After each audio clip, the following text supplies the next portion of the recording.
সেটা অন্য বিষয়, তোমাকে তোমার হিসাব একাই দিতে হবে। নবী সাল্লাল্লাহু আলাইহি ওয়াসাল্লাম এটা বলছেন। একদিন তিনি বাসায় ঢুকলেন, দেখছেন আয়েশা রাদিয়াল্লাহু আনহা কান্নাকাটি করছে।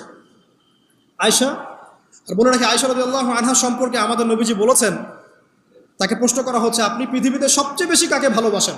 তিনি বলছেন আয়েশাকে। তারপরে কাকে ভালোবাসেন? আবু বকর। তারপর কাকে ভালোবাসেন? ওমর। কথা বুঝতে পারছেন? তো সেই আয়েশা রাদিয়াল্লাহু আনহা বাসায় কান্নাকাটি করছেন। তিনি বলছেন কি জন্য কাঁদছো হে আয়েশা? আয়েশা রাদিয়াল্লাহু আনহা বলছেন জাহান্নামের আযাবের ভয়ে আমি কাঁদছি। কি হবে ইয়া রাসূলুল্লাহ আমাদের শেষ হলো?